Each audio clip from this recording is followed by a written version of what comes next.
berjumpa siswa masih dengan saya Mr. Wahid Nugroho di Rumah Cerdas Bahasa Inggris.com. Belajar bahasa Inggris dan TOEFL dari nol. Syukur alhamdulillah saya dalam keadaan sehat. Anda yang sedang menonton video saya kali ini juga saya doakan Anda dalam keadaan sehat sehingga kita bisa sama-sama belajar di channel Rumah Cerdas Bahasa Inggris.com ini. Pada video kali ini saya akan mengajarkan kepada Anda teknik untuk mengerjakan soal di tipe soal adjective clause. Tentang apa? Tentang adjective clause. Keempat soal yang sudah saya tulis di papan ini adalah pola adjective clause. Oke. Perlu Bapak Ibu ketahui bahwasanya dalam menyusun kalimat itu dibagi menjadi 4. Kalimat itu dibagi menjadi berapa? 4. Yang pertama di situ adalah simple sentence.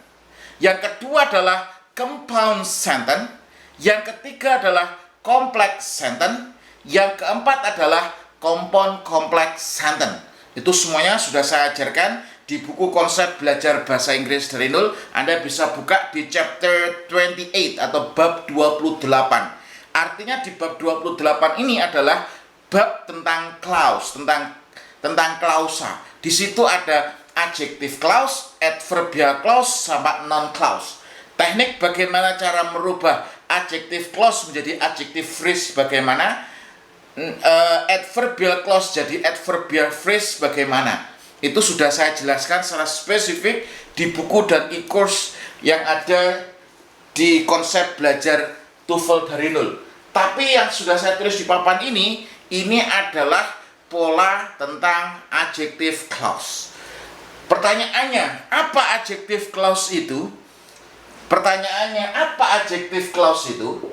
Oke, adjective clause itu adalah kata sifat. Adjective itu kata sifatnya. Kata sifat yang berupa klausa. Jadi kata sifatnya di sini adalah berupa klausa. Kenapa? Karena kata sifat ada yang berupa phrase ya. Contoh ada kata beautiful girl. Kata beautiful girl ini bukan adjective clause. Kenapa? Karena beautiful ini adjective, girl-nya itu adalah noun. Nah ini adjektif biasa. Tapi kalau adjective clause ini, untuk mengetahui bahwasanya ini adalah simple sentence atau complex sentence, Anda harus tahu tentang adjective clause. Nah, untuk mengetahui ini adalah simple sentence atau complex sentence, Anda harus tahu bahwasanya kalau simple sentence itu dalam satu kalimat itu terdiri dari subject dan verb. Dan itu adalah apa? Independent clause. Nah, ini adalah simple sentence minimal terdiri dari subject dan verb. Kenapa minimal? Karena struktur terkecil. Karena verb di sini nanti ada yang verb transitif, ada yang intransitif. Nah, kemudian kalau soal yang sudah saya tulis di papan ini tentang apa? Tentang adjective clause. Adjective clause ini adalah bagian dari complex sentence.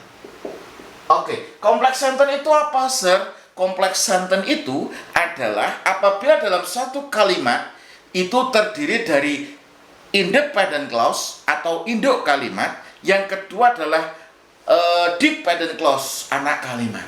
Nah, complex sentence itu nanti Anda harus tahu di situ ada 3, adjective clause, non clause, sama adverbial clause. Nah, di sini adalah contoh complex sentence yang berupa adjective clause. Nanti setelah video ini saya akan mengajarkan kepada Anda teknik bagaimana cara merubah adjective clause menjadi adjective phrase dengan teknik yang disebut dengan teknik reducing. Tonton terus di videonya. Oke, ini untuk pengenalannya. Ini semuanya adalah tentang complex sentence. Complex sentence berarti dalam satu kalimat itu terdiri dari 2. Satu independent, induk kalimat, dependent, anak kalimat. Nah, caranya bagaimana? Untuk mengetahui ini bagaimana? Biasanya ada 2 verb. Ketika ada 2 verb, berarti ini bukanlah simple sentence. Kenapa? Kalau simple sentence itu hanya terdiri dari 1 verb saja. Tapi kalau complex sentence itu ada 2 verb. Verb pertama adalah verbnya yang ada di induk kalimat. Verb yang kedua ada untuk anak kalimatnya.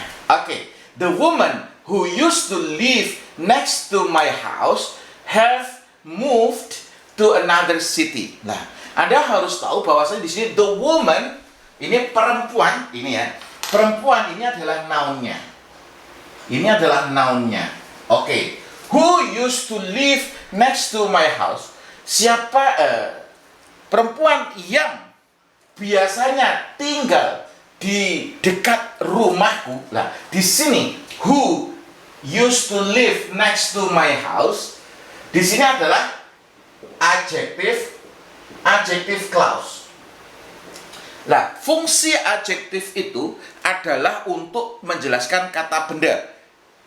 Saya tanya lagi, fungsi adjektif itu fungsinya untuk apa? Menjelaskan kata benda. Sifat utamanya adjektif itu menjelaskan noun. Adjektif itu selalu hadir sebelum kata benda, kecuali adjective clause. Nah, contoh beautiful girl, smart student. Nah, smart itu kata sifat menjelaskan kata student. Nah, jadi adjektif itu selalu hadir sebelum kata benda, kecuali adjective clause. Kalau adjective clause di sini hadirnya setelah kata benda. Who used to live next to my house? Ini adalah adjective clause. Kenapa? Karena fungsi dari who used to live next to my house ini adalah untuk menjelaskan the woman, fungsinya. Jadi fungsinya adalah untuk menjelaskan the woman. Jadi perempuan yang biasanya tinggal di dekat rumahku, lah ini adalah adjective clause. Kalau kita sudah tahu bahwasanya ini adalah adjective clause, maka di sini the woman who used to live next to my house ini adalah sebagai subjek. Jadi subjeknya panjang. Subjeknya panjang, Anda harus tahu itu. Lah, verbnya mana, sir? Verbnya adalah have. Ini adalah verbnya. Yang menentukan verbnya di sini siapa, sir? Yang menentukan di sini adalah noun-nya. Woman itu satu, ya toh? Jamaknya women. Woman itu satu, jamaknya women. Kalau pakai gini jamak, tapi kalau pakai ini itu adalah singular. Karena singular ini berarti kata gantinya adalah she. Maka di sini yang salah yang C. Harusnya apa, sir? Harusnya adalah has. Harusnya apa? Harusnya adalah has. Paham ya? Semoga ini memahamkan. Penjelasannya agak sedikit panjang. Tujuan saya adalah untuk menyederhanakan, memudahkan Anda untuk mengerjakan. Nah, tuh. Kemudian soal selanjutnya. Oke, the staff bla bla bla managed to reach the sales target will get a higher annual bonus. Lah, Anda harus tahu bahwasanya di adjective clause ini ada kalanya adjective clause itu adalah sebagai subjek atau sebagai objek.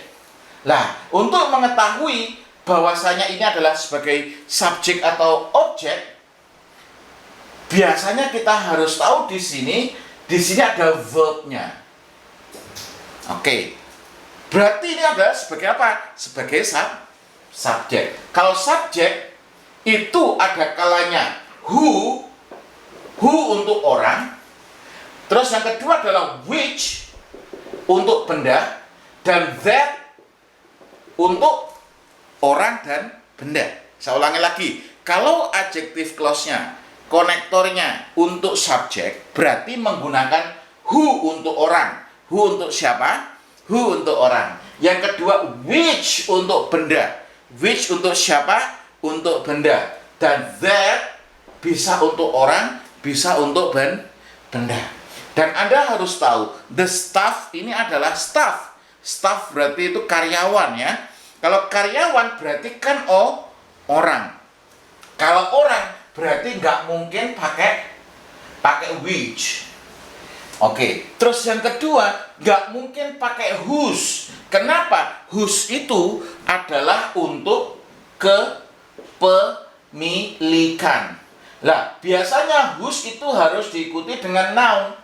Whose itu diikuti dengan apa? Noun. Sedangkan di sini tidak ada nounnya, berarti ini whose ini salah.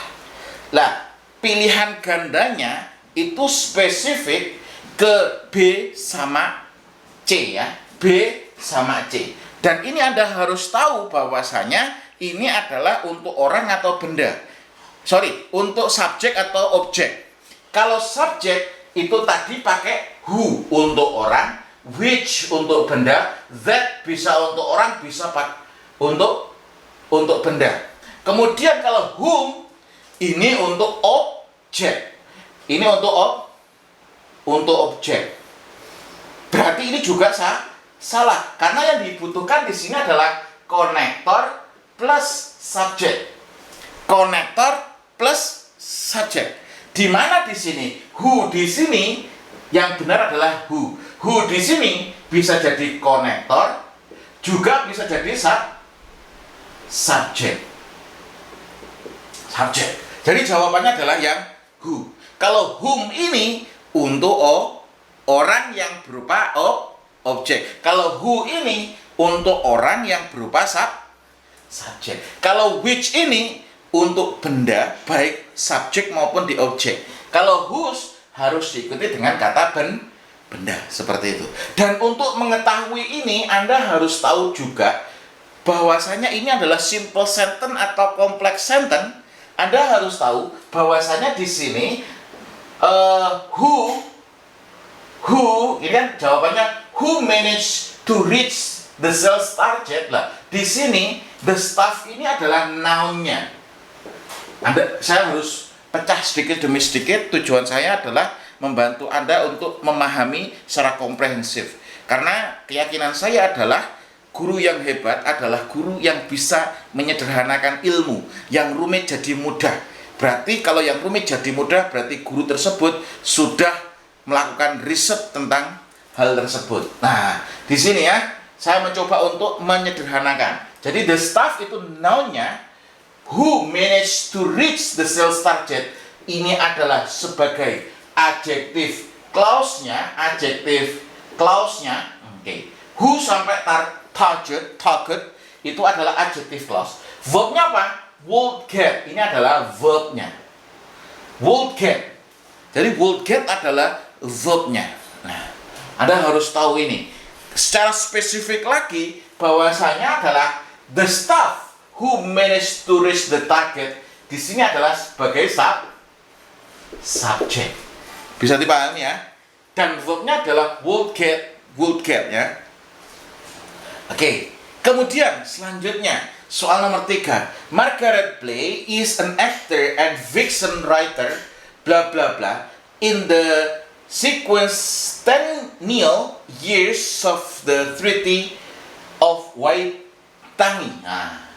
Nah, di sini Margaret Play is an actor and fiction writer. Jadi Margaret Play adalah seorang aktor dan penulis drama fiction writer. Lah, di sini ini butuhnya apa ini? Kalau bla bla bla di sini kita harus lihat dulu deh, biar mudah ya. Ini bla bla bla ini apa ini? Ini sudah ada subjeknya, ini sudah ada verbnya.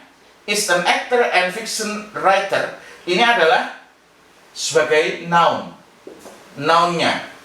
Sebagai noun-nya. Berarti di sini perlu apa nih? Jawabannya C. Whose novel Victoria is Maryland appears. Nah, di sini whose novel Victoria, ini whose ini adalah untuk possessive adjektif yang diikuti dengan noun. Ini adalah adverb. Nah, verbnya adalah appears, muncul, nampak ya. Nah, kemungkinan besar jawabannya adalah yang A. Kenapa? Karena di sini dijelaskan ulang ya. Jadi Margaret Play is an actor and fiction writer. Jadi Margaret Bley itu adalah seorang aktor ya, dan penulis fiksi di mana novel novel Victorianya in Maryland appears in the sequential year of a Treaty of Waitangi. Jawabannya yang benar adalah ini adalah untuk menunjukkan adjective clause yang berupa kepemilikan. Kalau her novel berarti di sini nggak cocok. Her novel Victoria in Maryland appears di sini berarti bukan adjective clause.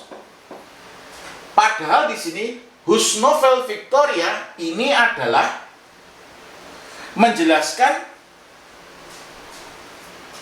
bahwasanya aktor dan fictionnya tersebut. Berarti ini salah nih.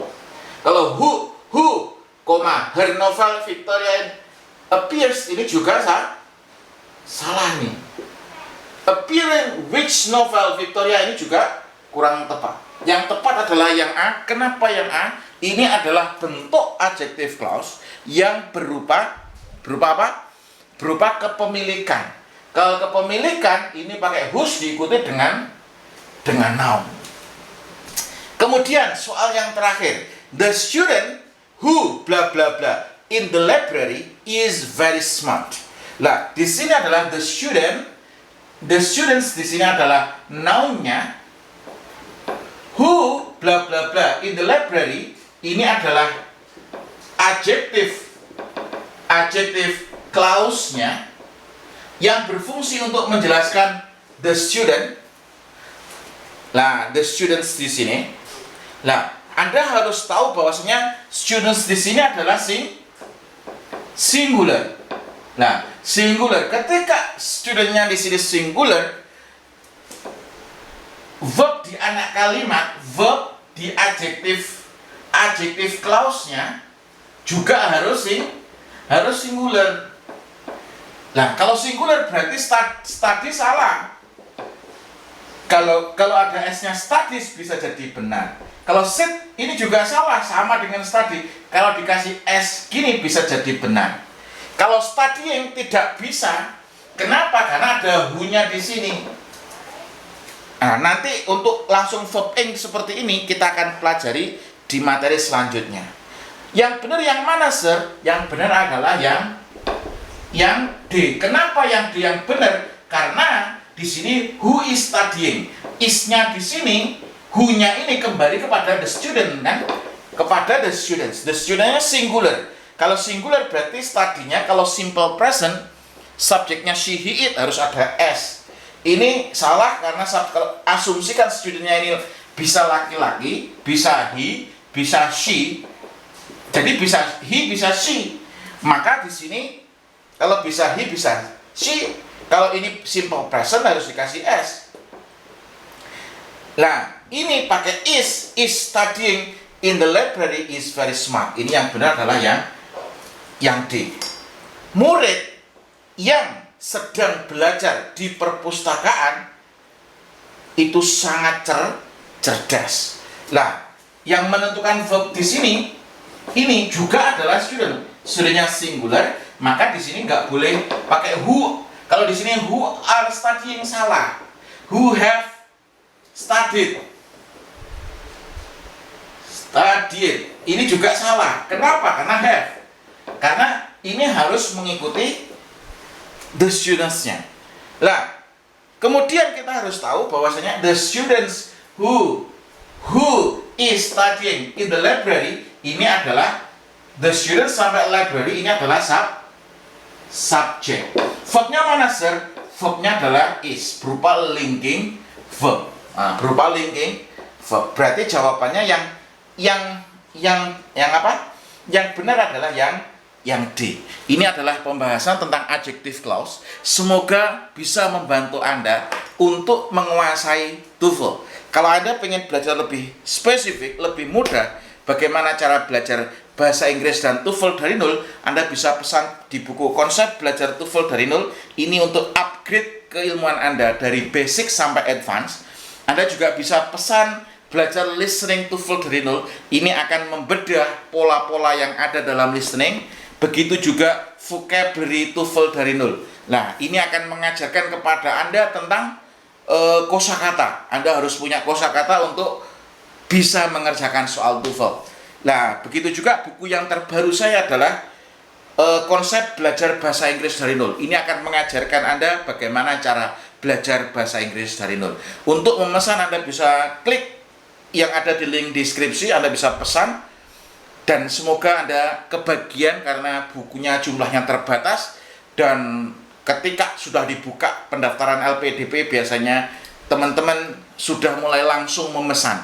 Bedanya buku ini dengan buku-buku yang lain adalah, satu, buku ini mengajarkan TOEFL dari nol. Yang kedua, buku ini tidak hanya berupa buku, tapi juga dilengkapi dengan e-course atau video pembelajarannya. Cara belajarnya, Anda buka buku, Anda juga buka e-course-nya.